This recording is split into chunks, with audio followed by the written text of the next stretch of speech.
ప్రియమైన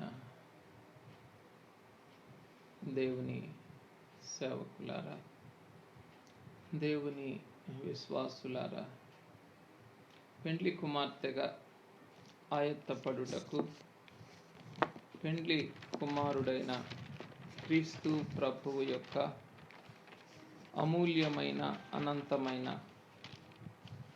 కృపా సాన్నిధ్యమున సమకూడిన మీకెల్లరకు నా హృదయ మరణాతలు. ఈ ప్రత్యేకమైన కార్యక్రమమును, పరమగీతార్థ ధ్యానమును మనకు అనుగ్రహించిన త్రియేక తండ్రికి నా హృదయపూర్వకమైన స్తుతులు చెల్లించుకొనుచు, బైబిల్ మిషన్ను బయలుపరిచిన జనకులైన తండ్రి గారికి దేవుని పరిశుద్ధమైన వాక్యమును చదువుకుందాం. సొలొమోను గారు రాసిన పరమగీతము 1వ అధ్యాయము 1వ వచనం. సొలొమోను రచించిన పరమగీతము. ప్రార్థన చేసుకుందాం. పెండ్లి కుమారుడువై ఉన్న తండ్రి, ప్రాణ ప్రియుడవై ఉన్న తండ్రి, పెండ్లి కుమార్తెను భూలోకంలో సిద్ధపరచుటకు మీ అంతరంగ ప్రత్యక్షతలను అనుగ్రహించిన తండ్రి, ఈ అమూల్యమైన పరమగీత, ఈ గొప్ప కృపాతరుణములు మాకు అనుగ్రహించుచు ఉన్న తండ్రి, స్తోత్రములు స్తోత్రములు స్తోత్ర. అనంతమైన కృపా సాన్నిధ్యమున కూడి ఉన్న మనకెల్లరకు పరిశుద్ధాత్మ తండ్రి యొక్క నిండైన మెండైన అనుగ్రహము తోడుగా నుండి మనలను నిష్కళంకమైన వధువులుగా ఆయత్తము చేసుకొనును గాక. ఆమెన్. షారోను మైదానముతో సమమైన మైదానంబు ఏ రాజ్యమందు లేదు, ఎంచి చూడగా ఏ రాజ్యమందు లేదు, ఎంచి చూడగా ప్రభు యేసు రూపే సంఘ వధువు ధరించే నామే విభావమే మంచు నేను వివరింపగలను,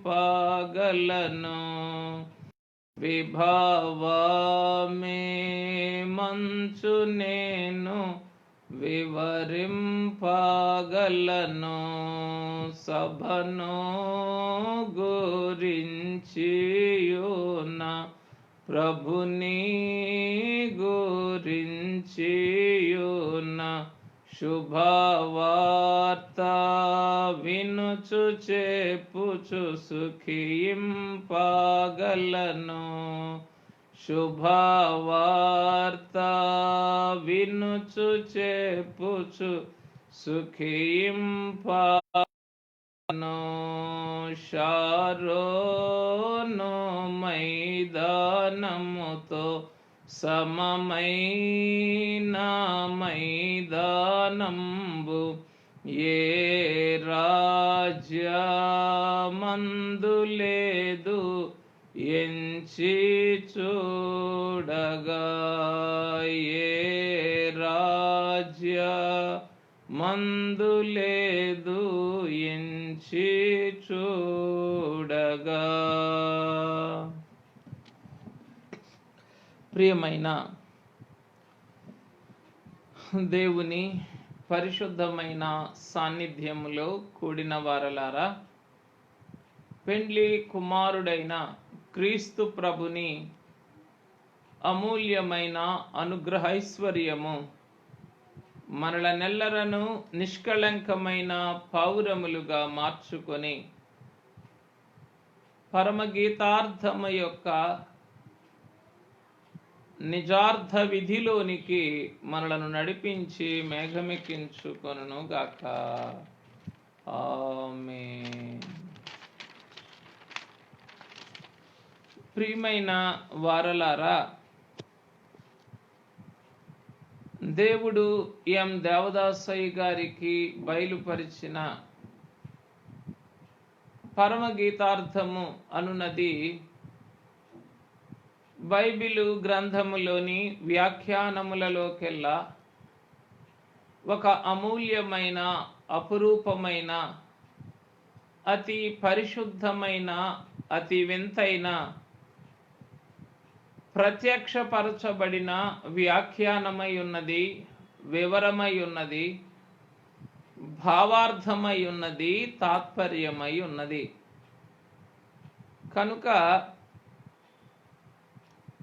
ఈ పరమగీతార్థమును పరిశుద్ధాత్మ తండ్రి యొక్క అంతరంగ ప్రత్యక్షత చేత జనకులైన తండ్రి గారు అందుకొని ఆనందించి మనకు అందించినటువంటి వారై ఉన్నారు. అందును బట్టి ప్రభువును మహిమపరచుచు జనకులైన వారిని తలంచుకొనుచు ఈ ధ్యాన స్రవంతిలో, పరంపరలో మనమందరము కూడా ముందుకు సాగి వెళ్ళుదము. ప్రియులారా, పరమగీతము అనగా పరలోకపు గీతము. పర లేదా పరలోకమైన లేక వైభవమైన అని అర్థము. కనుక ఈ పరమగీతము అనంటే ఇది పరలోకపు గీతము. భూలోకములో సంఘము మాత్రమే కీర్తనలు పాడుతుంది, గీతమై ఉన్నది. ఈ భూ సంబంధమైన గీతములన్నీ కూడా మనుష్య ప్రభువును గూర్చి పాడేవారై ఉన్నారు. అయితే పరమగీతములో ప్రభువే స్వయముగా పెండ్లి కుమార్తెతో కలిసి పాడినటువంటి వారిగా మనం చూస్తూ ఉన్నాం. అంటే లోకములోని ఒప్పుదల కీర్తనల కన్నా, పశ్చాత్తాప గీతముల కన్నా, స్తుతి కీర్తనల కన్నా, సమర్పణ కీర్తనల కన్నా, సంఘము యొక్క సంతోషము, అతిశయము, వరములను గూర్చి పాడుకునే కీర్తనల కన్నా, ఆరాధన, ఈ పరమగీతము అతి శ్రేష్టమైన గీతమై ఉన్నట్లుగా మనము భావించుకొనవచ్చు. ఎందుకు అని అంటే ఈ పరమగీతము ప్రభువు అనగా పెండ్లి కుమారుడైన ప్రభువు, పెండ్లి కుమార్తె సంఘము, ఇరువురు కలిసి పాడిన గీతము. మామూలు గీతములలోనూ ప్రభువు కూర్చొని ఆసీనులై ఉంటే, సంఘము అది ఒప్పుదల గీతమైన, సమర్పణ గీతమైన, స్తుతి గీతమైన, ఆరాధన గీతమైన సంఘము పాడుతుంది. ప్రభువు ఆ ఆరాధనను, ఆ స్తుతిని, ఆ సమర్పణను, ఆ ఒప్పుదలను అంగీకరించేవారై ఉన్నారు. అయితే ప్రభువు కూడా మిళితమై సంఘముతో మమేకమై సంఘముతో కలిసి పాడుచూ ఉన్నటువంటి మహిమ. ఎప్పుడు ఎవరైనా ఒక కీర్తన పాడతారు అని మనం ఆలోచన చేస్తే, మీలో ఎవరికైనా సంతోషము కలిగిన వాడు కీర్తనలు పాడవలెను అని యాకోబు గారు తన పత్రికలో రాస్తూ ఉన్నారు. యాకోబు గారు రాసిన పత్రిక 5వ అధ్యాయము 13వ వచనము, మీలో ఎవనికైనను శ్రమ సంభవించిన అతడు ప్రార్థన చేయవలెను, ఎవనికైనను సంతోష. ఇది ఒక గొప్ప సంతోష గీతము, అత్యానందమైన ఉన్నది.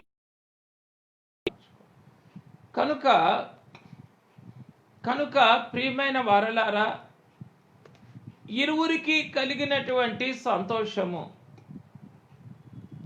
ఆ అత్యానందములో నుండి ఉద్భవించినటువంటిదే ఈ యొక్క పరమగీతము. ఈ పరమగీతమును ఇదిగో సభను గూర్చియు ప్రభుని గూర్చియు ఉన్న సంగతులను వినుచు చెప్పుచు అని అన్నారు. ప్రభువును మనము స్తుతి చేసుకుందాం. నమా భారంబైనాసిం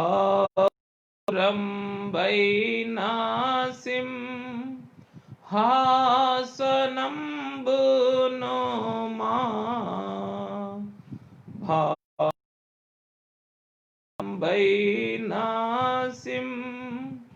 హాసనంబును మా కోసమై వీడి వచ్చీతి తదర్థమై మా కోసమై వీడి వచ్చీతి తదర్థ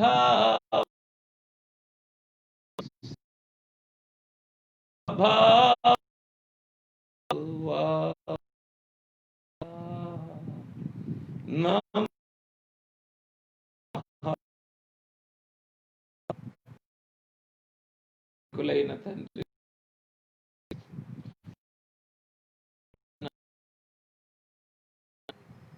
ఈ పరమగీతములోనికి మనం వెళ్దాం. మీరే స్థలములో ఉన్న అలాగుననే ఉండి ఏకీభవించవలసినదిగా తెలియచేస్తూ ఉన్నాను.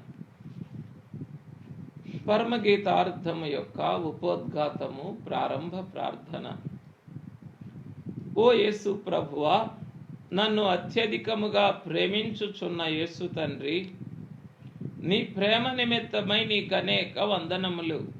నీ ప్రేమను గూర్చి నీవు సంఘమును పెండ్లి కుమార్తె గూర్చి మేము జ్ఞాపకము తెచ్చుకొనుటకై పాత నిబంధన విశ్వాసులను తర్బీదు చేసిన ఆయత్తమును గూర్చి లిఖింపబడి ఉన్న మహామనోహర గ్రంథమగు పరమగీతము చదువుకొనబోచున్నాము గనుక తోడ్పడము.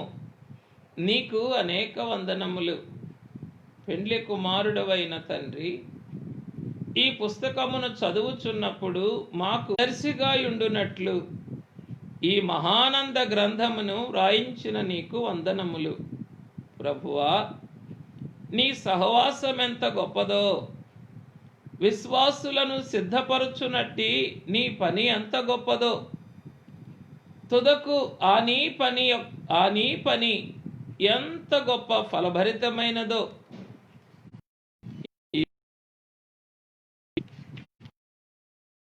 వాయించిన హృదయపూర్వకమైన వందన.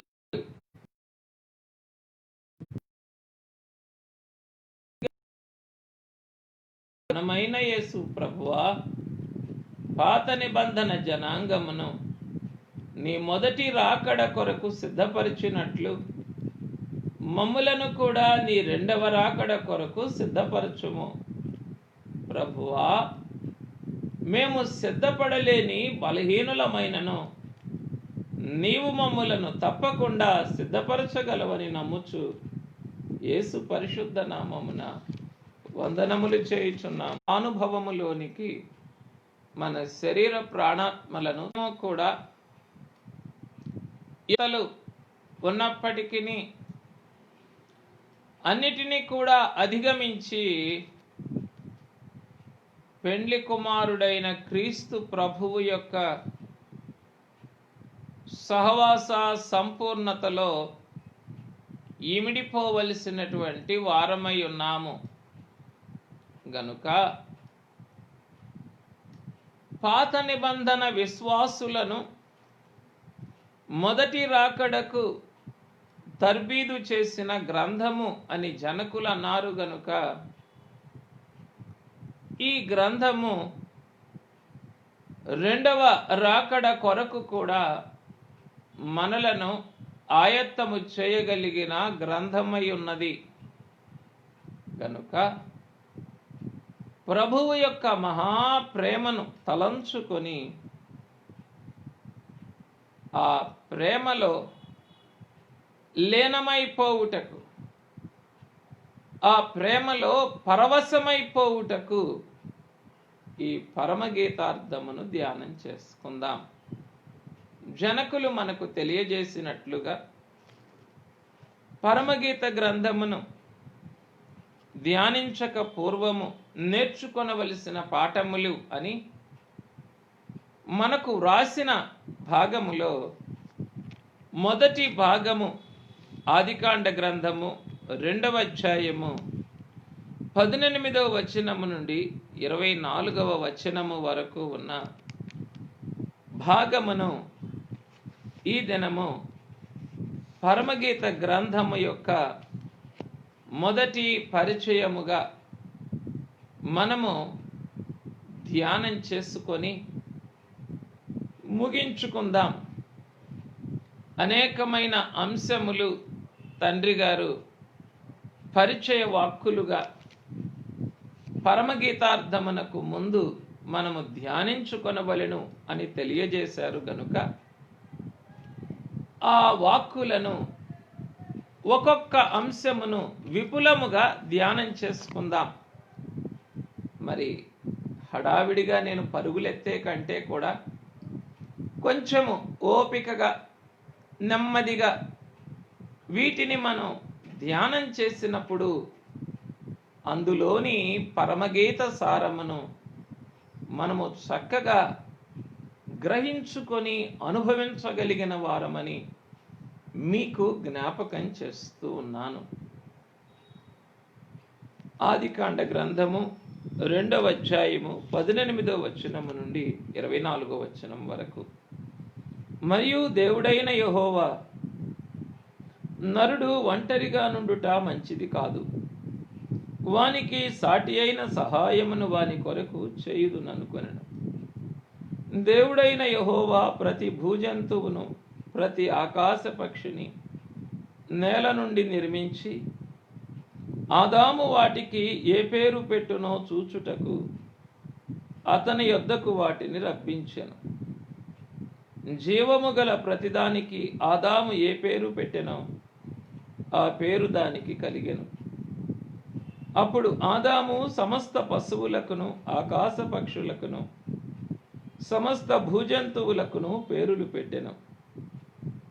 అయినను ఆదామునకు సాటి అయిన సహాయము అతనికి లేకపోయెను. అప్పుడు దేవుడైన యెహోవా ఆదామునకు గాఢనిద్ర కలుగజేసి అతడు నిద్రించినప్పుడు అతని ప్రక్కటెముకలలో ఒక దానిని తీసి ఆ చోటును మాంసముతో పూడ్చివేసెను. తరువాత దేవుడైన యెహోవా తాను ఆదాము నుండి తీసిన ప్రక్కటెముకను స్త్రీనిగా నిర్మించి ఆమెను ఆదాము నొద్దకు తీసుకొని వచ్చెను. అప్పుడు ఆదాము ఇట్లనెను, నా ఎముకలలో ఒక ఎముక, నా మాంసములో మాంసము. ఇది నరునిలో నుండి తీయబడెను గనుక నారి అనబడును. కాబట్టి పురుషుడు తన తండ్రిని తన తల్లిని విడిచి తన భార్యను హత్తుకొనును, వారు ఏక శరీరమై ఉందురు. ప్రియమైన వారలారా, ఇక్కడ పెండ్లి కుమారుడైన తండ్రి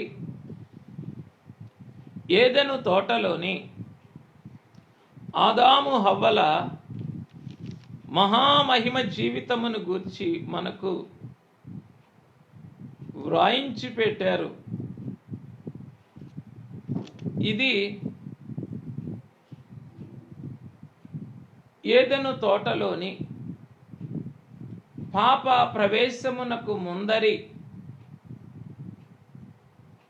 ఈ ఆదాము హవ్వల జీవితము మహామహిమాన్వితమై ఉన్నదని మనము గ్రహించుకొనవచ్చు. కనుక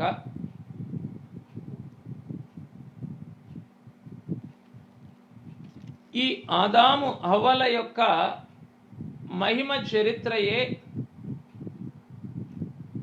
పరమగీతార్థమునకు మొదటి మెట్టై ఉన్నది.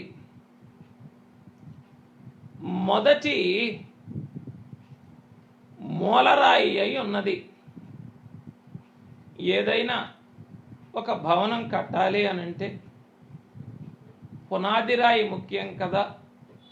పునాది ముఖ్యం. ఆ పునాదిగా వేసేటటువంటి తలరాయి ఎంతో ముఖ్యము.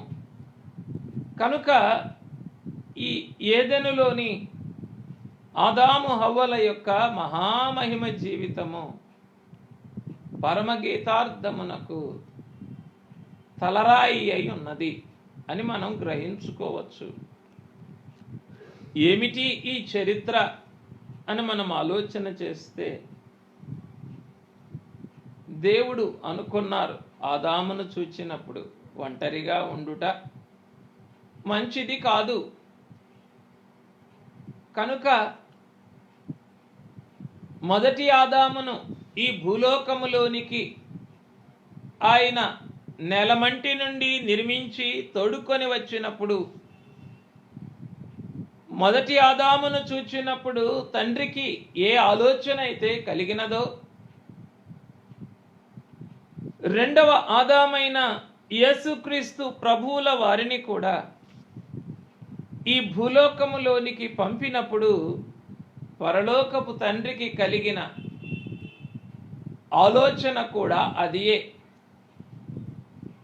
తన ఏకైక కుమారుడు భూలోకములోనికి వచ్చిన ఈ ఏకైక కుమారుడు ఒంటరిగా ఉండుట మంచిది కాదు. కనుక ఆదామునకు ఏ రీతిని ఆయన సాటి అయిన సహాయమును ఆదాములో నుండి తీసి కలుగ చేసినారో, అలాగుననే నరరూపధారి అయిన ఈ రెండవ ఆదాములో నుండి ఆయనకు తగిన పెండ్లి కుమార్తెను పరలోకపు తండ్రి సాటి అయిన సహాయముగా ఏర్పరిచారు. మనం అనుకోవచ్చు, దేవునికి ఆదామును కలుగజేసి తోటలోనికి తెచ్చినప్పుడే గాని ఈ హవ్వమ్మ యొక్క తలంపు అంతకు మునుపు కలుగలేదా అని. నిజమే, అంతకు మునుపు కలుగలేదు.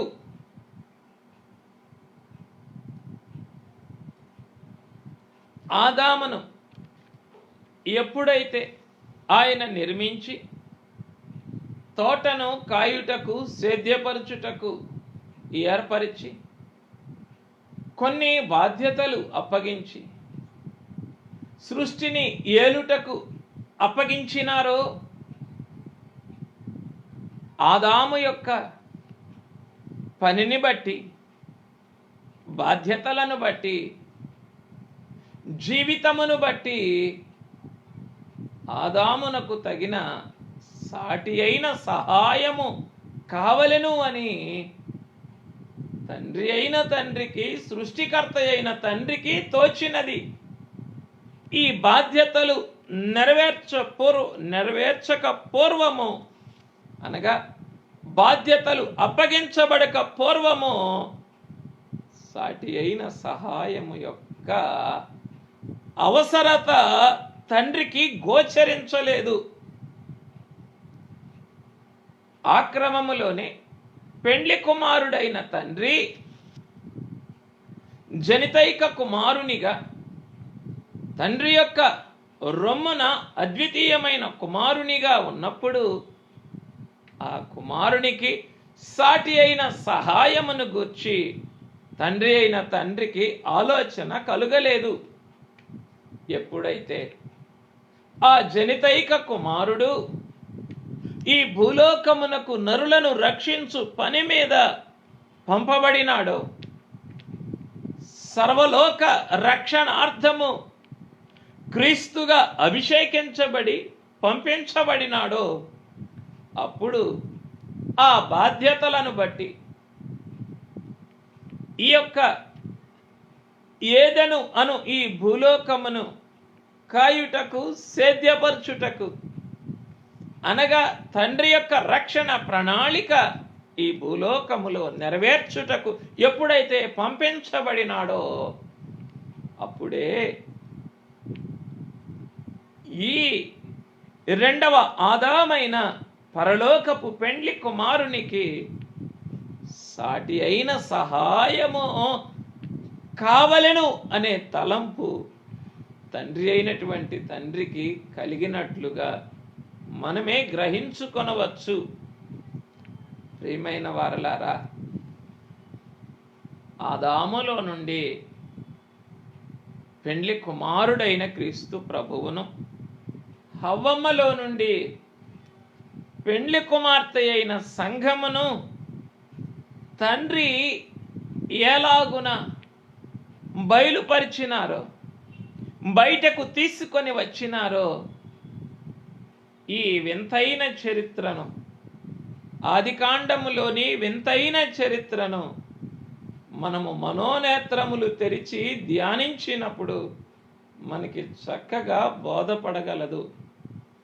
కనుక సాటి అయిన సహాయము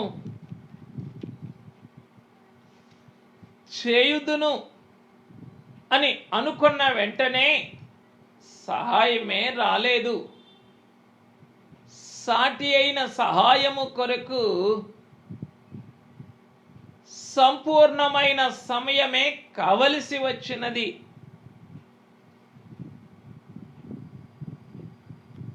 దేవుడైన యెహోవా నేల నుండి కలుగ చేసిన ప్రతి భూజంతువునకును, సమస్త ఆకాశ పక్షులకును ఆదాము ఏ పేరు పెట్టునో చూచుటకు వాటిని ఆయన దగ్గరికే తీసుకొని వచ్చారు.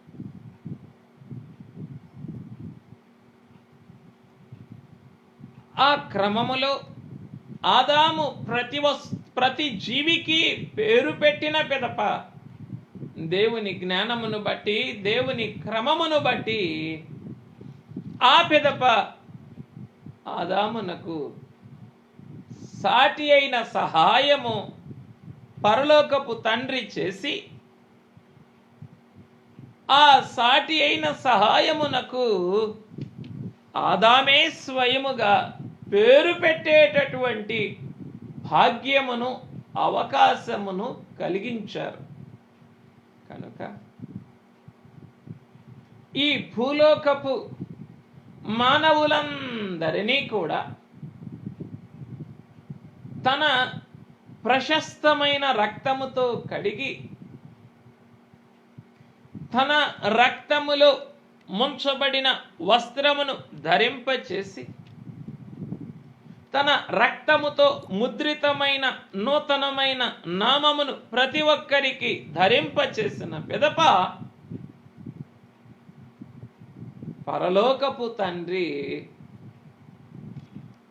ఈ రెండవ ఆదామైన మన పెండ్లి కుమారునిలో నుండి తగిన వధువును అనగా సాటి అయిన సహాయమును తీసుకొని వచ్చి తయారు చేసి అప్పగించి ఆ పెండ్లి కుమార్తెను పెండ్లి కుమారుడు స్వయముగా నామకరణము చేసి తన సొత్తుగా స్వీకరించున్నట్లుగా తండ్రి చేసినట్లుగా మనము గ్రహించగలము.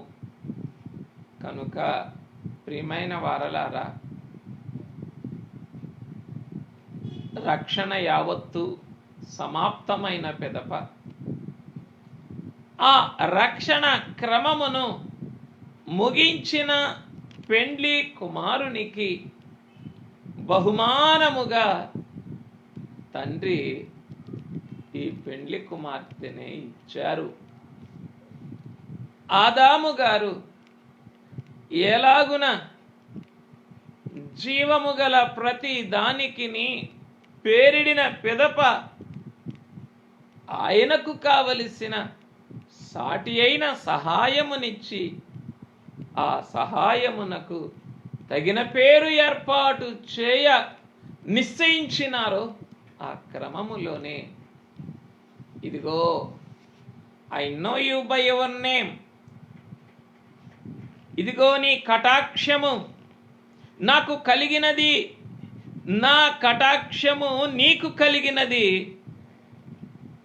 నేను నిన్ను నీ పేరును బట్టి ఎరిగి ఉన్నాను అని మోషేతో సెలవిచ్చిన రీతిని ప్రతి నరుని వారి పేరును బట్టి పెండ్లి కుమారుడు ఎరిగిన పిదప పెండ్లి కుమారునిలో నుండి పెండ్లి కుమార్తె సంఘమును త్రిత్వ తండ్రి బయటకు తోడుకొని వచ్చారు అని ఈ చరిత్రను బట్టి మనము చెప్పుకొనవచ్చు. ఇక్కడితో అనగా ఈ హవ్వ యొక్క ఆవిర్భావముతో లేదా పుట్టుకతో పరమగీతము యొక్క పరిచయమే ప్రారంభమైంది. ఇంకొక మాటలో చెప్పాలి అనంటే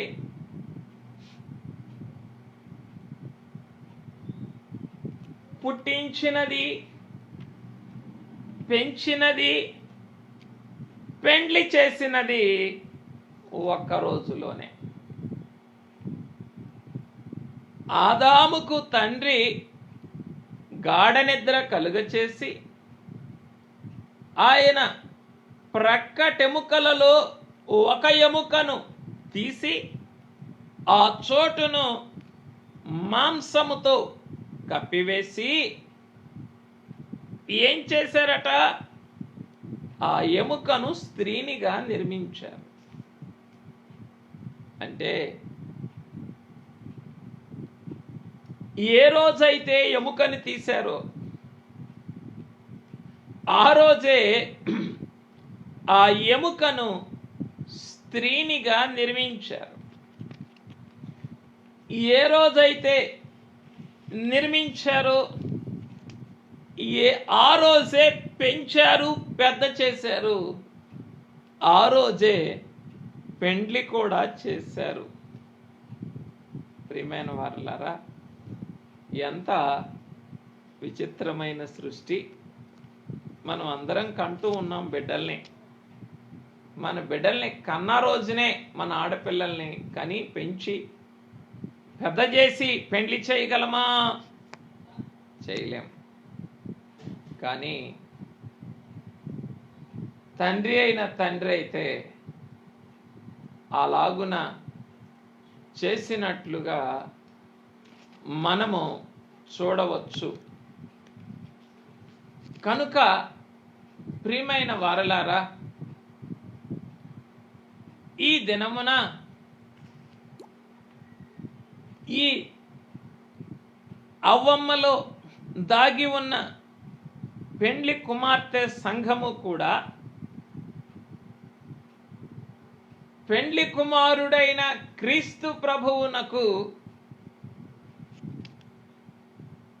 మహాశుక్రవార దినమున ఆయనకు కలిగిన మహాగాఢాంధకారపు శ్రమానుభవములు 3 గంటలు ఆయన సిలువను కమ్మిన ఆ గాఢాంధకారపు శ్రమానుభవములు ఒక దినముననే పుట్టించబడి, ఆ దినముననే పెంచబడి, ఆ దినముననే పెండ్లి కుమారునికి పెండ్లి చేయబడినట్లుగా ఈ పెండ్లి కుమార్తె యొక్క చరిత్రను కూడా మనము బాగుగా గ్రహించుకొనవచ్చు. ప్రియులారా, మీరు నేను ఆ పరిశుద్ధమైన ఏర్పాటును బట్టి ఒక్క దినముననే మనము పుట్టినాము, పెంచబడినాము. ఒక్కడే పురుషుడైన క్రీస్తునకు ప్రదానము చేయబడినాము. ఆ దినముననే పెండ్లి కూడా చేయబడినాము. మంచి శుక్రవార దినము కనుక ప్రియమైన వారలారా, ఈ స్థితిలో ఎలా ఉన్నారట ఆదాము హవ్వలు? ఏదెను తోటలో మహామహిమ జీవితమును గడుపుచూ ఉన్న ఆదాము హవ్వలు ఏమిటో ఆ మహామహిమ జీవితము గ్రహించగలమా? జ్ఞానం చాలదే, మన ఆలోచన సరిపోదే, మన పరిశుద్ధత సరిపడదే. ఏదెను తోటలోని ఆ మహామహిమ జీవితమును వర్ణించుటకు చాలదు, ఏది సరిపడదు.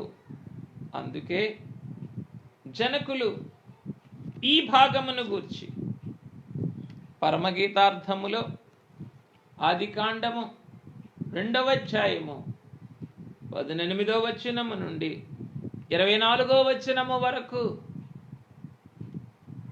వ్రాసిన ఈ భాగమును గూర్చి వ్రాసిన క్లుప్త వివరములో నుండి కొన్ని సంగతులు తీసుకొని ధ్యానం చేసుకుందాం. ఏదెను తోటలోని ఆదాము హవ్వల మహామహిమ జీవితమును గూర్చి మొట్టమొదటిది, మహాపరిశుద్ధమైన స్థితిలో ఉన్న పవిత్రమైన ప్రేమ. చెప్పుకున్నాం కదా, ఒక రోజులోనే పుట్టింది, ఒక రోజులోనే పెరిగింది, ఒక రోజులోనే పెండ్లి చేయబడింది. ఏంటో ఇది? This is the greatest mystery. This is the greatest wonder then all the wonders in the world. ఈ భూలోకములో ఉన్న అన్ని అద్భుతముల కంటే మించినటువంటి అద్భుతమే హవ్వమ్మ యొక్క సృష్టి. ప్రియులారా, ఆ హవ్వమ్మలో నుండి, హవ్వమ్మ యొక్క పోలికలోనికి వచ్చినటువంటి ఈ పెండ్లి కుమార్తె రేపు పరలోకమంతటికి కూడా అన్ని అద్భుతములకు మించినటువంటి అత్యద్భుతముగా మారబోతూ ఉన్నది పరలోకములో. అందుకే పరలోకమంతటా ఉయ్యాలో, పరమ సంతోషమే ఉయ్యాలో. ఎప్పుడైతే 2వ ఆదాము గారు భూలోకములోనికి వచ్చి వేశారో, ఎప్పుడైతే తన బాధ్యతలు నెరవేర్చారో, ఎప్పుడైతే తన భారమంతా భుజానెత్తుకున్నారో, అప్పుడు ఆయనలో నుండి వచ్చిన ఈ పెండ్లి కుమార్తె సంఘమును చూచినప్పుడు పరలోకమంతటికి కూడా పరమ సంతోషమైపోయిందని మన తండ్రి గారే వ్రాశారు. కనుక ప్రియులారా, ఇది హవ్వమ్మ యొక్క సృష్టి. It is the wonders of all it is the greatest wonder of all the wonders of this world. Right. కనుక ఏమిటి అనంటే మహాపరిశుద్ధమైన స్థితిలో ఉన్న పవిత్రమైన ప్రేమ. తండ్రి ఏమో సాటి అయిన సహాయము కొరకు సృజించారు. అక్కడ ఏమి వ్రాయబడలేదు? మహాపరిశుద్ధమైన స్థితిలో ఉన్న పవిత్రమైన ప్రేమ అక్కడ వ్రాయబడలేదు. మహాపరిశుద్ధమైన స్థితిలో ఉన్న పవిత్రమైన ప్రేమ అక్కడ రాయబడలేదు. అంటే అవ్వమ్మ గారు ఆయనకి సాటి అయినటువంటి సహాయకురాలిగా మాత్రమే ఉంటారు అని రాయబడింది. కానీ వారిరువురికి కూడా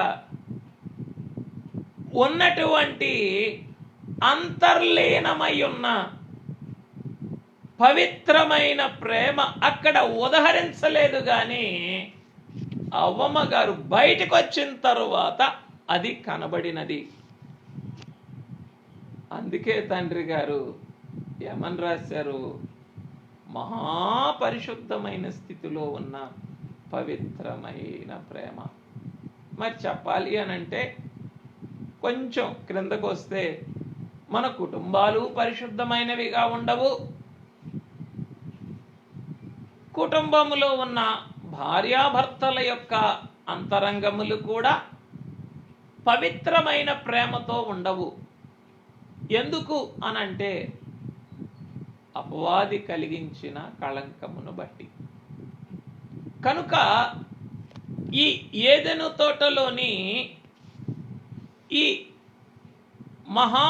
మహిమ జీవితమును మనం ధ్యానం చేసుకుంటూ ఉన్న సమయంలో భూలోకములోని కళంకము కలిగిన ప్రేమలు మనం ఎన్నటికీ కూడా జ్ఞాపకం చేసుకోకూడదు. మనం ఎంత పరిశుద్ధులమైనా సరే, ఎంత నిష్ట కలిగిన వారమైనా సరే, మన బ్రతుకులు ఎక్కడో ఒక చోట లోపము కలిగినవిగానే ఉంటాయి. అందుకే మహాపరిశుద్ధమైన ఆ మహిమ జీవితమును ఈ భూలోకపు జీవితములోనికి తేలేము, తేకూడదు, తెచ్చినా ఇమడదు. కనుక వారి మొదటి స్థితి ఎలాగున్నదట? మహాపరిశుద్ధమైన స్థితిలో ఉన్న పరిశుద్ధమైన ప్రేమ. వారిరువురి జీవితములు అనగా బహిరంగమైన స్థితి మహాపరిశుద్ధమైన స్థితిలో ఉన్నది. వారిరువురి అంతరంగములు పవిత్రమైన ప్రేమతో నిండి ఉన్నవి. ప్రియులారా, శరీరములో ఉన్న పరిశుద్ధత, ఆత్మలో ఉన్న పవిత్రత మహామహిమ జీవితమునకు నిర్వచనమని మనం చెప్పుకోవచ్చు. ఈ సందర్భములో ఇది దాదాపు అసాధ్యం, మృగ్యం. ఈ 21వ శతాబ్దములో రాకడ ఘడియలు బహు సమీపముగా ఉన్న ఈ కాలములో ఈ బహిరంగమైన జీవితములో ఉన్న మహాపరిశుద్ధత, ఆత్మీయ జీవితములో ఉన్న లేదా అంతరంగములో ఉన్న మహాపవిత్రమైన ప్రేమ, ఈ రెండు కూడా మృగ్యం, అంటే దాదాపుగా అసాధ్యం చూడటానికి. అందుకే మనోనేత్రములు తెరిచి ఎక్కడికి వెళుతూ ఉన్నాం? ఏదెను తోటలోనికి వెళుతూ ఉన్నాం. అక్కడ వీరిరువురిని మనం చూచినప్పుడు మహాపరిశుద్ధమైన స్థితిలో ఉన్న పవిత్రమైన ప్రేమలో వీరిరువురు కూడా ఉన్నారు. కనుక ప్రియమైన వారలారా, వారి జీవితములు మహాపరిశుద్ధమైనవి, వారి ప్రేమలు మహాపవిత్రమైనవి. ఇది జ్ఞాపకానికి తెచ్చుకోవాలి. ఏం చదువుకునేటప్పుడు?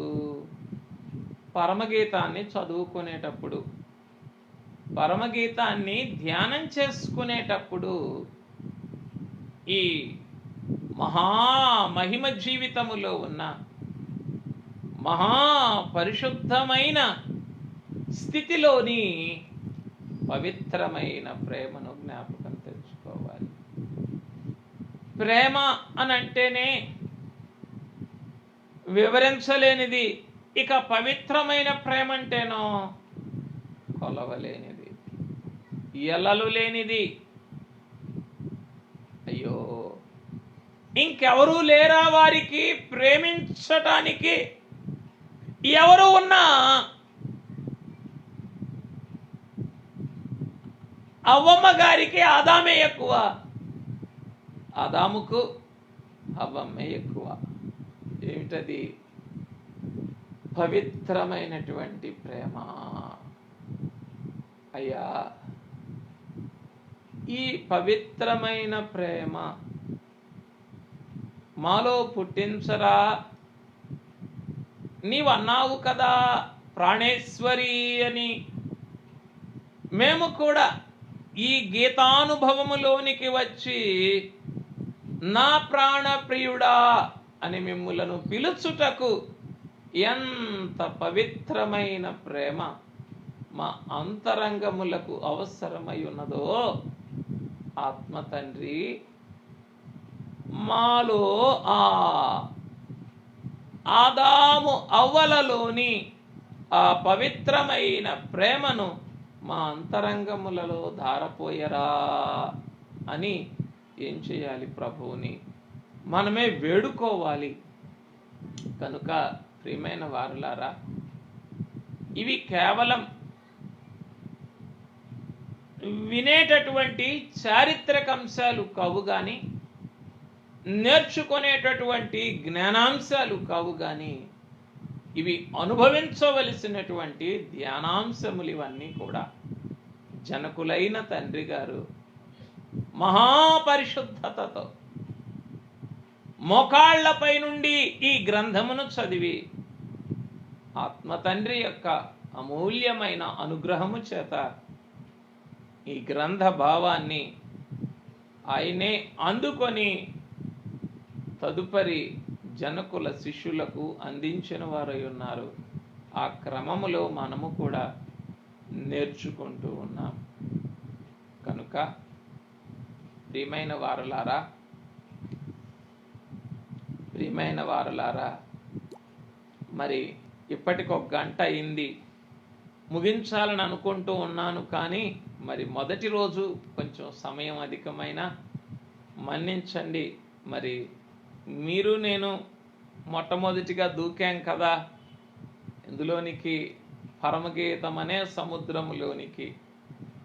మరికొంత అంతరంగములు సిద్ధం చేసుకొని మరి ఇందులో నెమ్మదిగా మన ప్రయాణాన్ని మొదలుపెట్టాం. కనుక కొంచెం ఆలస్యమైన ఈ మొదటి భాగాన్ని ముగించి వేస్తాను, ఓపికతో వినండి. రైట్. కనుక మొట్టమొదటి భాగము మహాపరిశుద్ధమైన స్థితిలో ఉన్న పవిత్రమైన ప్రేమ. 2 సమీపించరాని తేజస్సులో ఉన్న దేవుని యొక్క దివ్య లక్షణములు వారిలో నుండి ప్రకాశించుచు ఉన్న అనుభవము. ప్రియులారా, హవ్వమ్మే ప్రాణేశ్వరి ఆదాము గారే ప్రాణప్రియుడు. ఇప్పుడు ఈ పవిత్రమైనటువంటి ప్రేమలో నుండి దేవుని దివ్యమైన లక్షణములన్నీ కూడా ఆదాములో నుండి అవ్వమ్మ మీదకు, అవ్వమ్మలో నుండి ఆదాము మీదకు ప్రసరిస్తూ ఉన్నాయి, ప్రజ్వలిస్తూ ఉన్నాయి, ప్రతిఫలిస్తూ ఉన్నాయి. వారిరువురిలో నుండి వారు ఉన్న సృష్టి మీదకు ప్రజ్వలిస్తూ ఉన్నాయి. ఆహా, ఎంత మహిమాన్వితమైన స్థితి! ఈ మహిమ కాంతిని అపవాది చూడలేక ఆది తల్లిని మోసగించాడు. మాయలు చెప్పి చెప్పి అని తండ్రి గారు రాశారు. అట్లాగే మొదటి తల్లిని చూచి మోసవాక్యములు వెదజల్లాడు అని కూడా తండ్రి గారు రాశారు. కనుక ఈ మహిమ స్థితి ఎటువంటిది అనంటే, సమీపించరాని తేజస్సులో ఉన్న దేవుని యొక్క దివ్య లక్షణములన్నీ కూడా వారిలో నుండి ప్రకాశిస్తూ ఉన్నాయి.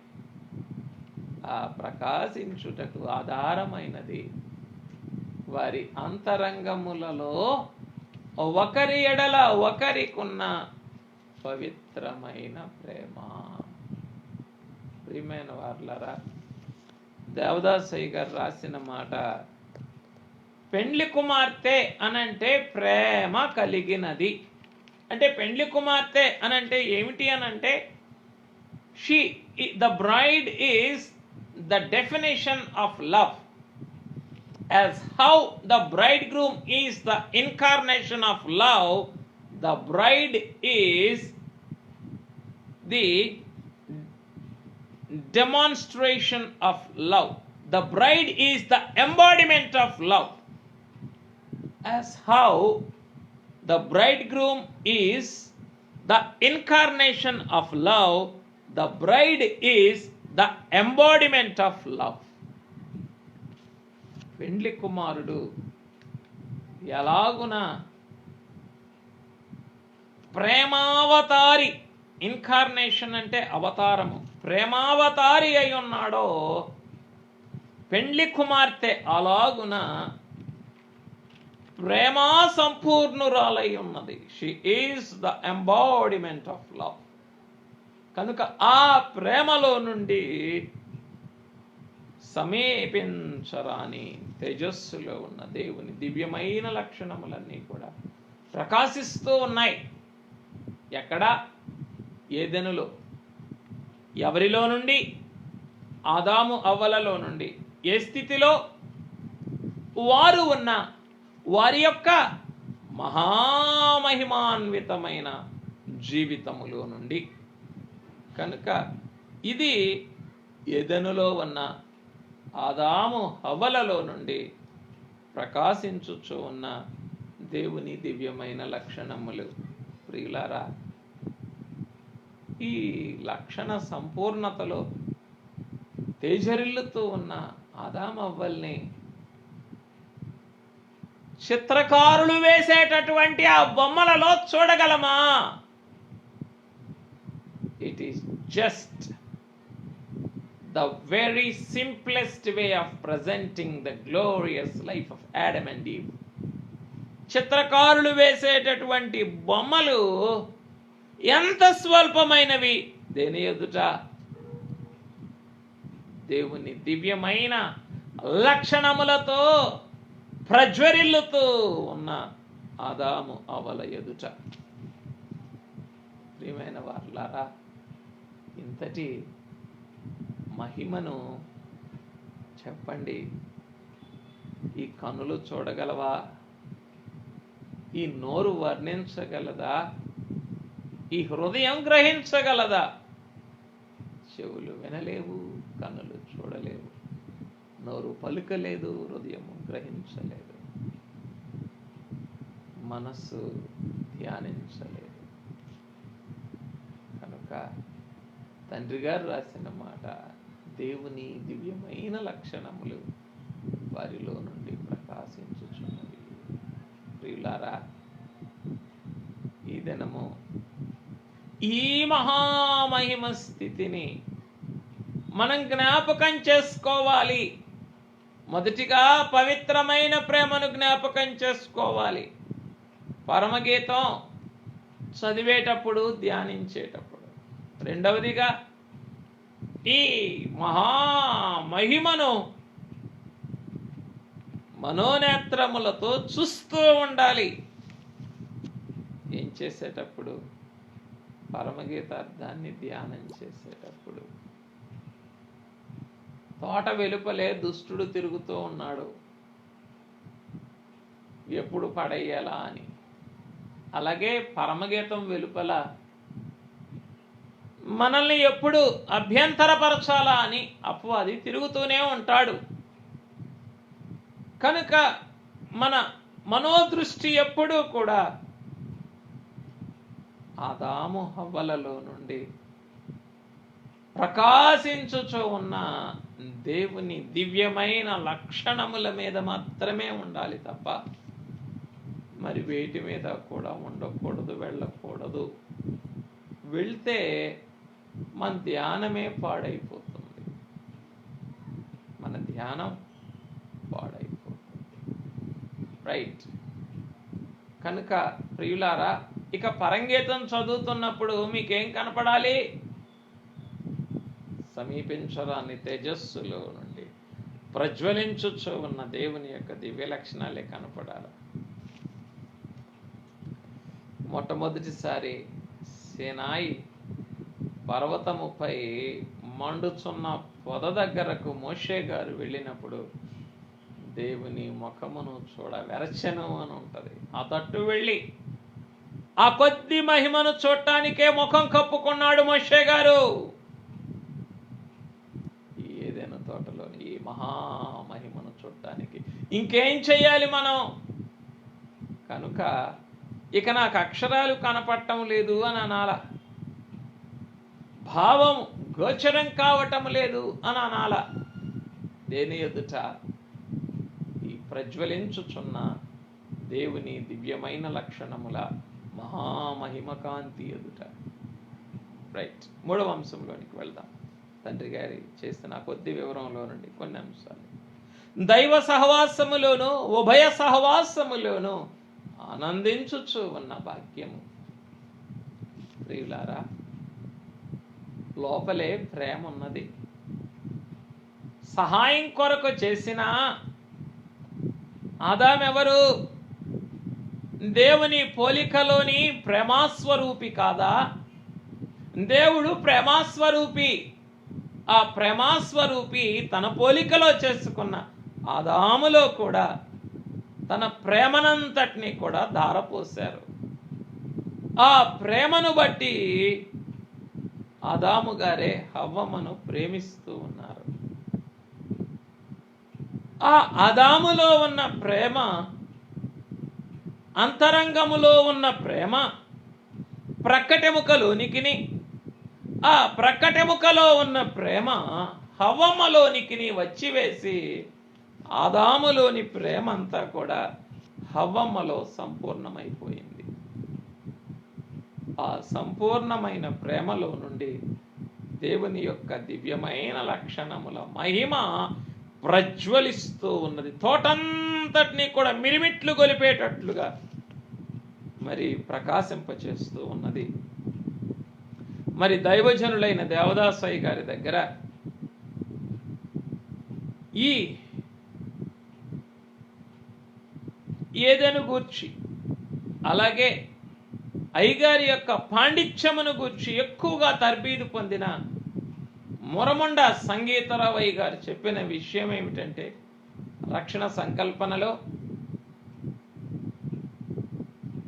ఆదాము యొక్క మహిమ నక్షత్రలోకము వరకు ప్రకాశిస్తూ ఉన్నది. ఇప్పుడు అర్థం చేసుకోండి. భూలోకములో ఏదెను తోటలో అనుకుందాం, ఒక 6 అడుగుల లేదా 7 అడుగుల మనిషిగా సృజించబడిన ఆదాము యొక్క మహిమ ఆకాశములు దాటి, చంద్రమండలమును దాటి, సూర్యుని దాటి, ఖగోళమును దాటి, నక్షత్రలోకము వరకు వ్యాపించి ఉన్నది అని అన్నప్పుడు ఈ ఆదాము అవ్వల యొక్క తేజస్సు ఎంత ఘనమైనదో. అయ్యా నీకు స్తోత్రం. ఈ మహా తేజస్సునే మా ఎదుట ఉంచు తండ్రి. ఈ మహిమ గ్రంథమును ధ్యానించున్నప్పుడు అని మనం అందరం కూడా అంతరంగంలో ప్రార్థన చేసుకోవలసిన వారమై ఉన్నాం. కనుక మూడవదిగా ఆ దివ్యమైన లక్షణములను బట్టి వారు దైవ సహవాసములోను ఉభయుల సహవాసములోను ఆనందభరితులగుచూ ఉన్నారు. ఆహా ప్రియులారా, మొదటిగా ప్రేమ, రెండవదిగా వెలుగు తేజస్సు, మూడవదిగా ఆనందం, అత్యానందం. పరలోకమే it's a world of joy and happiness. పరలోకం పరమానందాన్ని కలిగించేటటువంటి లోకం. ఈ భూలోకం ఎరిగినటువంటి సంతోషము కాదు, కానీ అన్నిటికన్నా మించినటువంటి సంతోషమే పరలోకంలో ఉన్నది. ఆ దేవుని దివ్యమైన లక్షణముల యొక్క మహిమ దైవ సహవాసమును ఉభయుల సహవాసమును వారికిచ్చి ఉభయ సహవాసానందమును దైవ సహవాసానందమును ఆదాము హవ్వలకు కలిగించినట్లుగా తండ్రి గారే వ్రాశారు. కనుక ప్రియులారా, ఈ రెండు విషయములు మనకి ఈ దినములలో అర్థం చేసుకోవటం చాలా కష్టం. దైవ సహవాసానందము పరిమితమే, కుటుంబములోని భార్యాభర్తల యొక్క ఉభయ సహవాసానందము కూడా మృగ్యమే అని మనం చెప్పవచ్చు.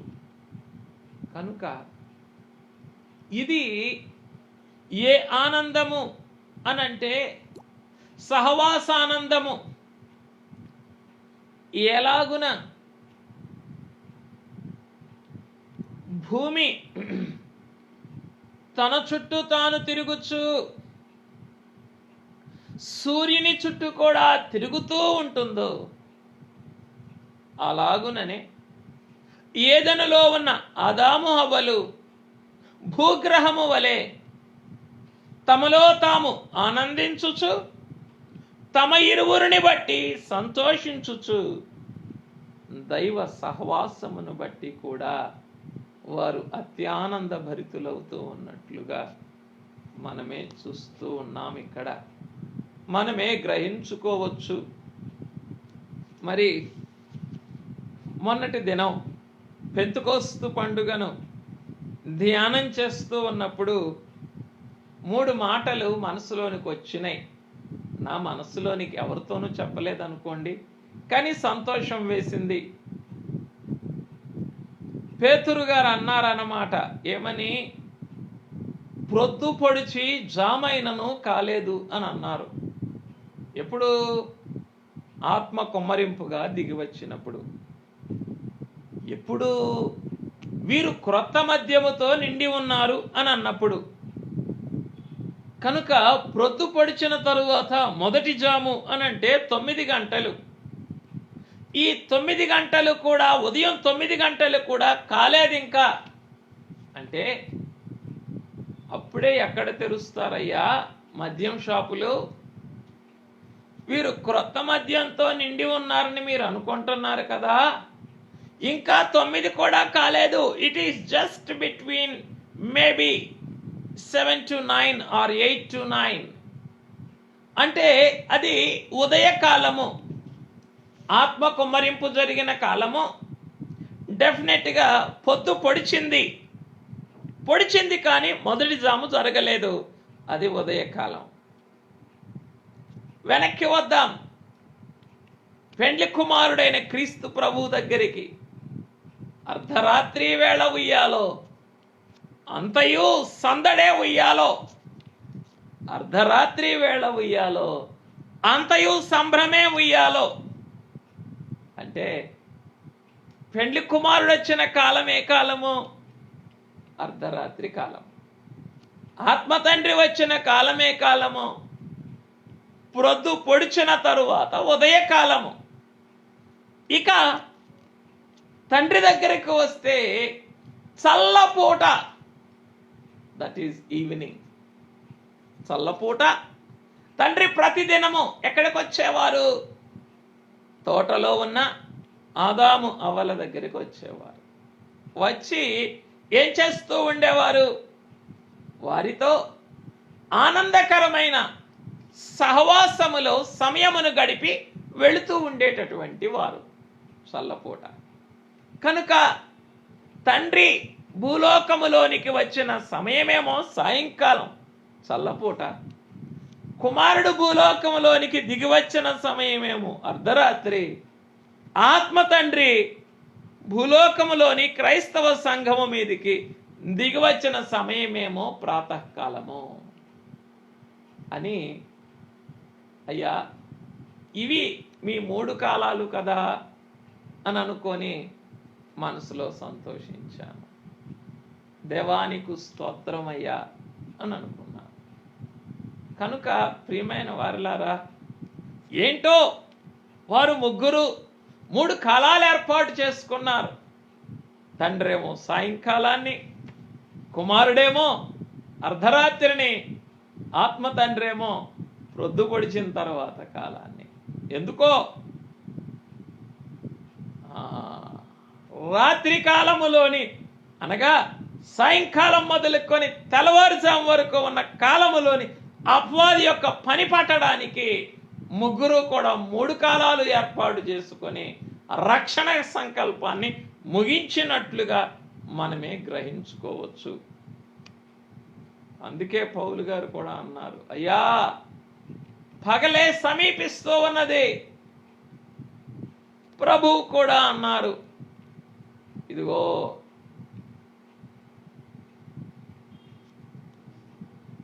నన్ను వెంబడించేటటువంటి వాడు జీవపు వెలుగులో నడుస్తాడు అని. తండ్రి కూడా చెప్పారు. ఏమని? మనుషులు చీకటికి, యోబు గారి ద్వారా చెప్పారు, చీకటికి అంతము కలుగచేయుదురు అని. కనుక ఈ ముగ్గురు కలిసి ఏం చేశారు? చీకటి పని పట్టారు. ఇక మనకి వెలుగే మిగిల్చారు. కనుక ఏమున్నది ఇక్కడ? ఈ దైవ సహవాసములో వెలుగు మాత్రమే మిగిలింది. ఆదాము అవ్వలు దేవుని దివ్యమైన లక్షణముల సమృద్ధిలో, సంపూర్ణతలో తేజరిల్లుతూ ఏం చేస్తూ ఉన్నారు? ఉభయుల సహవాసములోను, దైవ సహవాసములోను వర్ధిల్లుచూ ఉన్నారు వారు. అయ్యా, ఈ ఆదాము అవ్వల యొక్క ఈ సహవాసానందమును మానవ మాటలలో వర్ణించగలమా? మానవ సమయముతో కొలవగలమా? మాటలతో వర్ణించలేము, సమయముతో కొలవలేము. కానీ ఈ రోజున మనకు సమయముతో కొలవలేని ఈ సహవాసానందం మనకెంతో విసుగుదలగా ఉంది. ఇంకా చెప్పాలి అంటే వెగటుగా ఉంది. దేన్ని బట్టి? శరీరాన్ని జయించకపోవడాన్ని బట్టి, మానవ స్థితిని నిర్మూలించుకోకపోవడాన్ని బట్టి. కనుక ప్రియులారా, ఈ దినం సాగిలపడాలి. ఈ పరమగీత గ్రంథము యొక్క పరిచయములో తండ్రి గారు మనకిచ్చినటువంటి ఈ మొట్టమొదటి వాక్య భాగమే ఇది పునాది. పునాదిలో వేసిన తలరాయి. ఈ తలరాయిని మనము బహుభద్రంగా వేసినప్పుడు నేర్పరి అయిన శిల్పకారుని వలె జనకులు వేసిన ఈ పునాదిని మనము అందుకున్నప్పుడు పరమగీత గ్రంథం అనేటటువంటి దివ్యమైన అంతఃపురము మన అంతరంగ జీవితములలో సంపూర్ణంగా నిర్మించబడుతుంది. పరమగీత అర్థమనే దివ్యమైన అంతఃపురము మన అంతరంగములలో సంపూర్ణంగా నిర్మించబడుతుంది. రైట్, నాలుగో భాగంలోనికి వెళ్ళిపోతున్నాను. ఏ కళంకము లేని ఏక మనస్సు.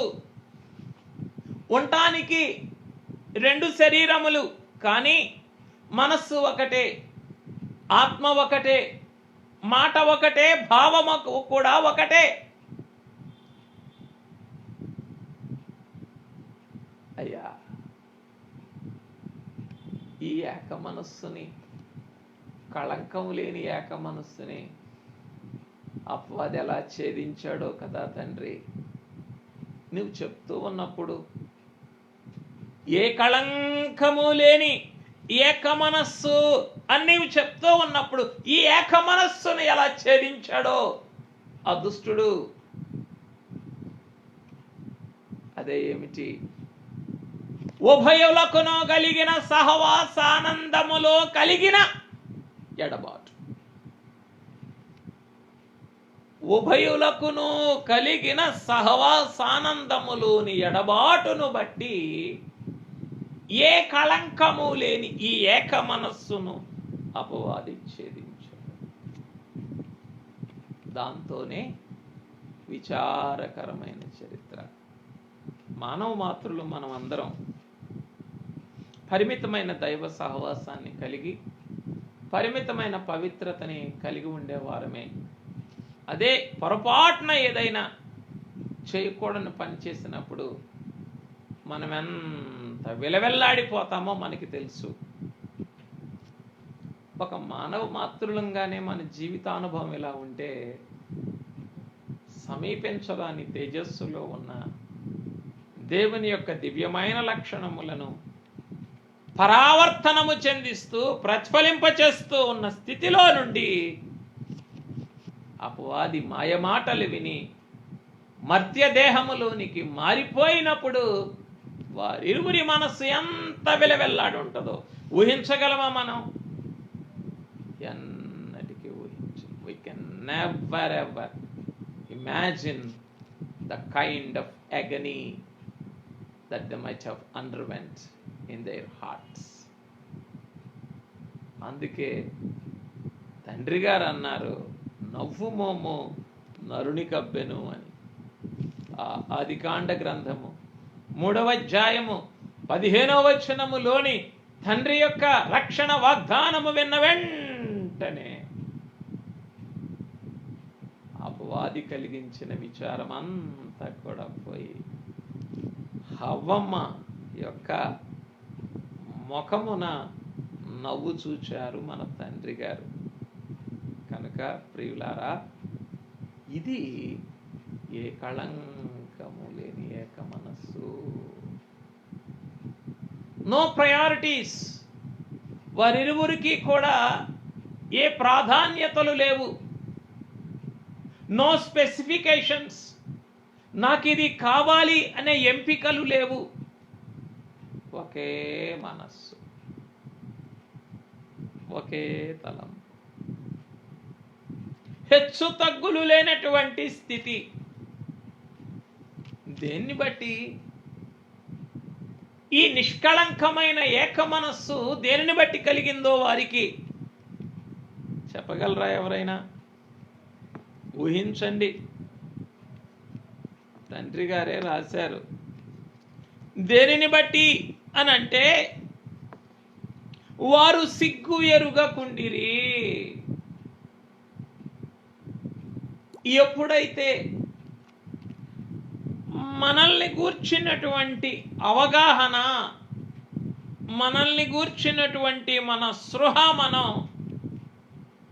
విడిచిపెడతామో, మరిచిపోతామో అప్పుడు చెప్పండి, నిష్కళంకమైన ఏక మనస్సులోనికి మనమే వెళ్తాం. ప్రియులారా, ఈ నిష్కళంకమైన ఏక మనస్సు ఎక్కడున్నది? పరమగీతార్థ గ్రంథములో ఉన్నది. నిష్కళంకమైన ఏక మనస్సు. అలాగే దైవ సహవాసానందము, ఉభయ సహవాసానందము ఎక్కడున్నది? పరమగీత గ్రంథములో ఉన్నది. దేవుని మహాదివ్యమైన లక్షణములతో తేజరిల్లుట ఎక్కడున్నది? పరమగీతములో. మహాపరిశుద్ధమైన స్థితిలోని పవిత్రమైన ప్రేమ ఎక్కడున్నది? పరమగీతములో ఉన్నది. 5వ భాగములోనికి వెళ్దాం. మరికి నేను ముగించి వేస్తూ ఉన్నాను. మరి మీరే ఇంకేముంటే వివరించుకోండి. కనుక ఈ సిగ్గు ఎరుగని స్థితిని గురించి చెప్పాలి, చాలా చెప్పాలి.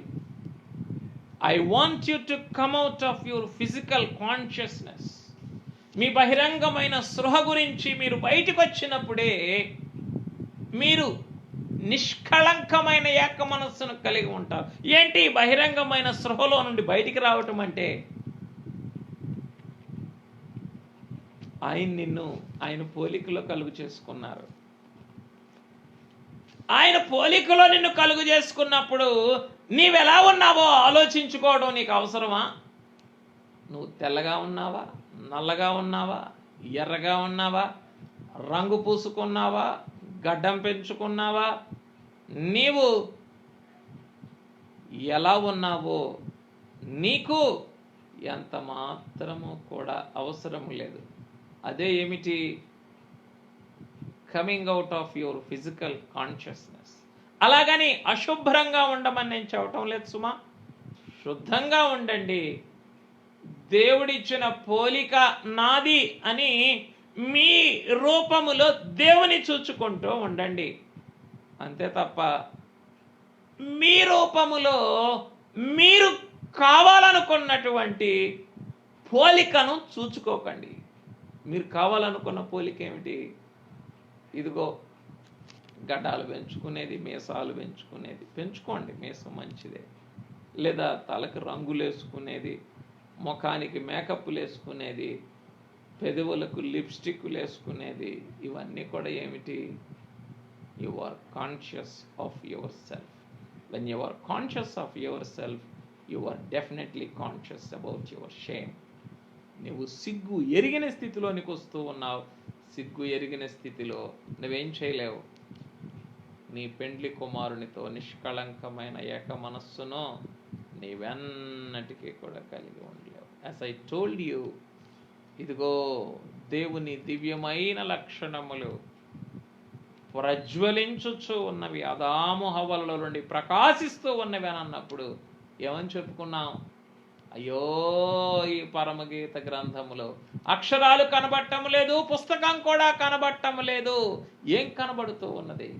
సమీపించరాని తేజస్సులో ఉన్న దేవుని యొక్క మహామహిమ ఈ గ్రంథములో నుండి పెళ్ళుబుకుచూ ఉన్నది. అదే ఏమిటయ్యా అంటే just coming out of your consciousness.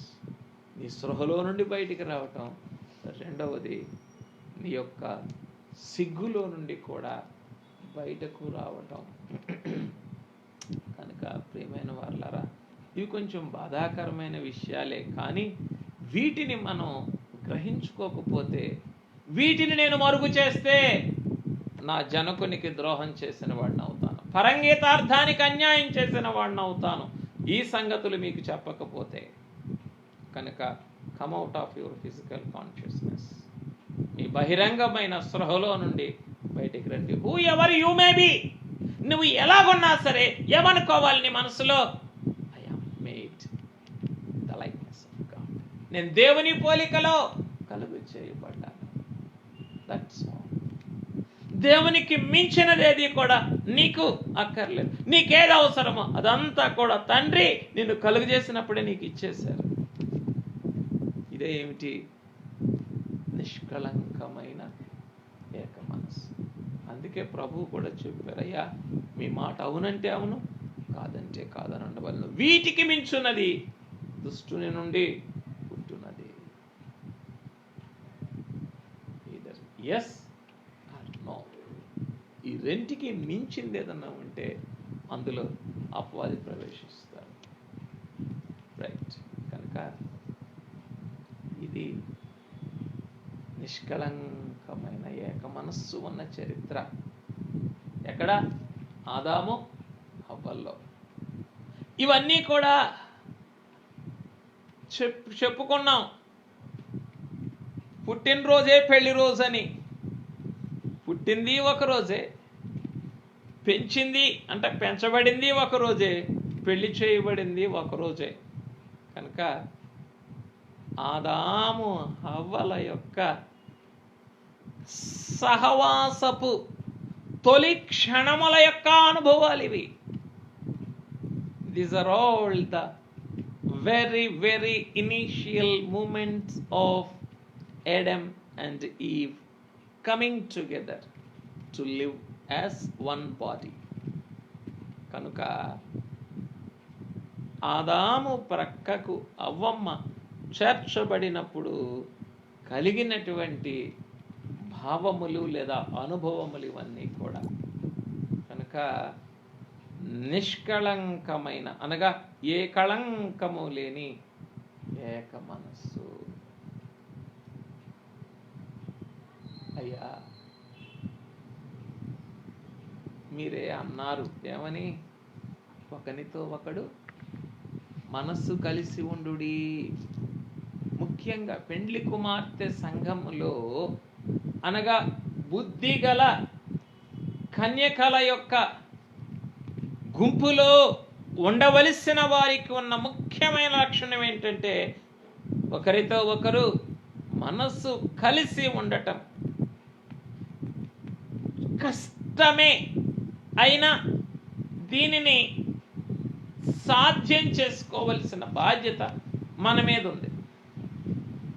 ఎప్పుడైతే ఒకరితో ఒకరు మనసు కలిసి ఉంటామో అప్పుడు తప్పనిసరిగా పెండ్లి కుమారునితో మనం ఏక మనస్సు కలిగి ఉండగలం. పెండ్లి కుమారునితో ఏక మనస్సు కలిగి ఉండగలం. ఏక మనస్సు కలిగినప్పుడు ఏకపట్టణస్థులం అవుతాం. అప్పుడు ఏకవేదిక మీద ఏక వివాహములో ఏకైక పెండ్లి కుమార్తెగా గొర్రెపిల్ల వివాహోత్సవములో మనం కూడా పాలు పొందుతాం. రైట్, ముందుకు వెళ్దాం. పోల్చి చెప్ప వీలు లేని మహామర్మమైన మహిమైక్యత. ఏమిటట? పోల్చి చెప్ప వీలు లేని మహామర్మమైన మహిమైక్యత. ఏమిటి? ఆదాము హవ్వల యొక్క ఏదెను తోటలోని జీవితము. అయ్యా ఆదాము హవ్వల యొక్క మహాపరిశుద్ధమైన జీవితమే పోల్చి చెప్ప వీలు లేనిదైతే పెండ్లి కుమారుడా నీ మహిమ జీవితము, నీ మహిమ స్థితి, నీవు సంపాదించుకున్న నీ పెండ్లి కుమార్తె యొక్క మహిమ స్థితి నాయనా పరమగీత గ్రంథములో ఏ మాటలు వివరించగలవు తండ్రి? ఏ భావములతో సరిపోల్చుకొనగలము తండ్రి అని మనం సాగిలపడవలసిన వారమై ఉన్నాం. ప్రియులారా, తండ్రి గారు రాసిన మాట పోల్చి చెప్ప వీలు లేని మహామర్మమైన మహిమైక్యత. ఏక మనస్సు లేకుండా మర్మమైన మహిమైక్యత కుదురగలదా? కుదరదు. కనుక ఏక మనస్సును బట్టి, నిష్కళంకమైన ఏక మనస్సును బట్టి మహామర్మమైన మహిమైక్యతను వీరిరువురు కూడా కలిగి ఉన్నారు. అయ్యా నిజమయ్యా. ఈ మహామర్మమైన మహిమైక్యత ఎదుట మా చిత్రకారులు వేసేటటువంటి ఆదామవ్వల యొక్క జ్ఞానపు చిత్రములు ఏ మూల తండ్రి అని మనం చూసి మనం ఇలాగుంటారు అని అనుకునేటటువంటి అవ్వలను గూర్చిన మన అవగాహనను బట్టి మనమే సిగ్గుపడవలసిన వారమై ఉన్నాం ఈ రోజున. అయ్యో, చిత్రకారులు ఏదేస్తే అది చూసి వీరు ఇలాగ ఉన్నారని అనుకుంటామయ్యా. కాదే కాదే, మహామర్మమైన మహిమైక్యతలో ఉన్న అయ్యా వీరి యొక్క నైనా ఆత్మీయ ఐక్యత, మానసిక ఐక్యత, శారీరక ఐక్యత ఏమని గ్రహించగలమయ్యా?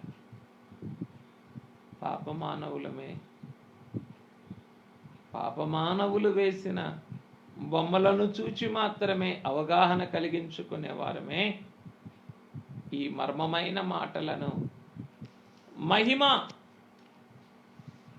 మహిమ చిత్రములుగా మేము భావించుకొనలేని వారమే ఈ మాటలలోని మహిమ రూపమును చూచి మురియలేని వారమే అని మన బలహీనతనే మనం ఒప్పుకుందాం. రైట్. కనుక పోల్చి చెప్ప వీలు లేని మహామర్మమైన మహిమైక్యత అంటే ఇక వారిరువురు కాదు, ఒకరే. ఎందుకని?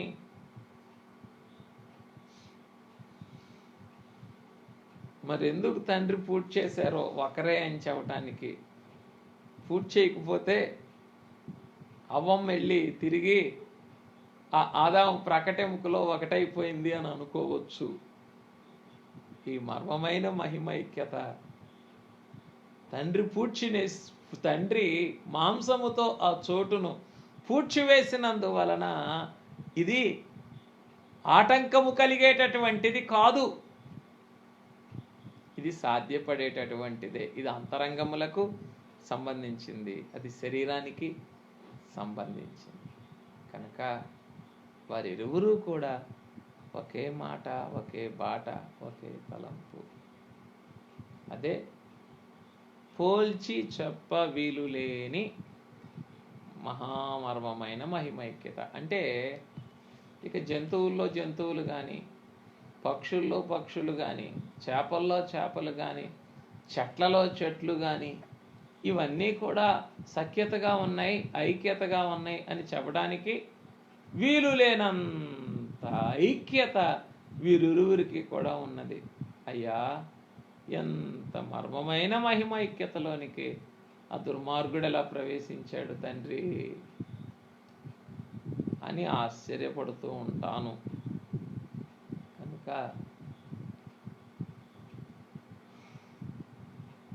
ఈ మర్మమైన మహిమైక్యత చెప్పండి ఆదాము హవ్వలలోనే కలిగి ఉన్నది. ఈ మహిమైక్యత ఎదుట వాడు నిలవలేక ఎడబాసిన సమయం చూచుకున్నాడు, దాడి చేశాడు, శోధించాడు, పడవేశాడు. అందుకే తండ్రి గారు కూడా చెప్పారు ఏమని? శక్తి చేత జయించలేక యుక్తి చేత జయించాడు అపవాది అని. రైట్, ముందుకు వెళ్దాం, మరి సమయం అవుతుంది కదా. 6వది, నేటి వరకు నిలిచి ఉండు మహా గొప్ప మహిమ స్థితి. అంటే ఆదామవ్వలు కలిగి ఉన్న ఆ మహిమ స్థితి ఎటువంటిదట? నేటి వరకు నిలిచి ఉండు మహా గొప్ప మహిమ స్థితి. అయ్యా, ఈ లోకంలో ఎవరన్నా హిమాలయాలు ఎక్కితే, ఎవరెస్ట్ ఎక్కితే అమ్మో ఎంత గొప్పోళ్ళు అని అనుకుంటాము నాయన. అయ్యా, ఆదామవ్వల యొక్క గొప్పతనం ఎదుట పాప పతనం తర్వాత వచ్చిన గొప్పతనములలో ఏ ఒక్క గొప్పతనం కూడా నిలబడలేదే. ఎంత గొప్పతనం అని మేము ఊహించుకోగలమయ్యా. పోల్చి చెప్ప వీలు లేని మర్మమైన మహిమైక్యతను బట్టి ఆహా నేటి వరకు నిలిచి ఉండు మహా గొప్ప మహిమ స్థితిని ఆదామవ్వల్లో కనబరిచినావే. కనుక ఈ పరమగీతములో కూడా ఏమున్నది? యుగ యుగముల వరకు నిలిచి ఉండు మహా గొప్ప మహిమ స్థితి ఈ పరమగీత గ్రంథంలోనే ఇమిడి ఉన్నది. కనుక ప్రియులారా, అయ్యా యుగ యుగముల వరకు నిలిచి ఉండు మహిమ గీతములోనికి నా మానవ బ్రతుకును కూడా ప్రవేశపెట్టుము తండ్రి, నా మానవంతరంగమును కూడా లోనికి నడిపించు తండ్రి అని మనం ప్రభువునే వేడుకొనవలసిన వారమై ఉన్నాం. లేకపోతే వెళ్ళలేం. ఎందుకని? భూ సంబంధమైన బలహీనతలను బట్టి. మరి ఈ మధ్యకాలంలోనే అహరోనయ్య గారు చెప్పగా విన్నాను, పరిశుద్ధాత్మ తండ్రి యొక్క కుమ్మరింపు పాప ఫలితములను బట్టి కలిగిన వేదనను రూపుమాపగలిగినది అని. కనుక ఆత్మ తండ్రి యొక్క ఆ కుమ్మరింపు ఆనందమే పాప ఫలితములను బట్టి, శాప సాధనములను బట్టి బ్రతుకులో కలిగిన దుఃఖములన్నిటినీ కూడా మటుమాయము చేయగలిగినటువంటిది. కనుక ఇదిగో ఈ నేటి వరకు నిలిచి ఉండు, యుగ యుగముల వరకు నిలిచి ఉండు మహామహిమ స్థితి ఈ ఏదెను తోటలో ఉన్న ఈ ఆదాము అవ్వలకు కలిగి ఉన్నప్పుడు చెప్పండి, అసలు గాయము మాన్పవలసిన అవసరత ఉన్నదా వీరికి? లేదు, లేదు. యుగ యుగముల వరకు నిలిచి ఉండు మహామహిమ స్థితి ఎందులో ఉన్నది? పరమగీతంలో ఉన్నది. రైట్. సిగ్గుపడవలసిన, అసహ్యపడవలసిన సంగతులు లేని స్థితి. ఇందులో ఏం లేదట. సిగ్గుపడవలసింది లేదు, అసహ్యమైనటువంటిది కూడా లేదు. ఈ గ్రంథంలో నీవు సిగ్గు ఎరిగితే సిగ్గు పడతావు, సిగ్గు ఎరుగకుంటే సిగ్గు పడవు. ప్రియమైన వారులారా, లోకంలో మనం అలాగే ఉండాలి. క్రీస్తు కొరకు మనము సిగ్గుపడితే ఆయనను అంగీకరించటానికి ప్రభు ఏమన్నారు? నేను దూతల ఎదుట ఆ వ్యక్తిని గూర్చి సిగ్గుపడతాను, ఆ మనిషిని గూర్చి సిగ్గుపడతాను. కనుక ఇందులో ఏమి లేవు, సిగ్గుపడవలసిన సంగతులు లేవు, అసహ్యమైనవి అంతకంటే లేవు. ఉన్నవన్నీ కూడా మహామహిమతో నిండుకున్నటువంటివి. కనుక ప్రియులారా, మరి ఈ పరమగీతాన్ని ఇంత శ్రేష్టంగా మనం భావించినప్పుడు ఇందులో నుండి ఆ మకరందాన్ని తండ్రే మనకు అందించేవారై ఉన్నారు. చివరిగా ఈ ఏదెనులోని మొదటి స్థితిని జ్ఞాపకము తెచ్చుకొని వారికి ఇది ఆనందకరమైన గీతము. ఈ మొట్టమొదటి మహిమ స్థితిలోని ఈ 7 అనుభవములు ఎవరైతే జ్ఞాపకం తెచ్చుకుంటూ ఉన్నారో వారికి ఈ యొక్క పరమగీతమే ఏమై ఉన్నదయ్యా అంటే చెప్పండి, ఆనందకరమైన గీతము. కనుక ఈ మహామనోహరమైన ఈ గీతములోనికి ప్రవేశించుటకు పరిశుద్ధాత్మ తండ్రి ఈ కొద్ది క్లుప్త వాక్కులను దీవించునుగాక. ఆమేన్. ప్రియమైన వారులారా, మరి మీ కొరకు మరి ఈ గ్రంథమును పరిచయం చేయడానికి జనకులిచ్చినటువంటి ఈ భాగమును మరి నేను మీకు తెలియచేశాను. ఆదికాండములోని మొట్టమొదటి భాగం. మరి ఇందులో మరి ఇంకొకసారి మీ జ్ఞాపకం చదివేసి వినిపిస్తాను.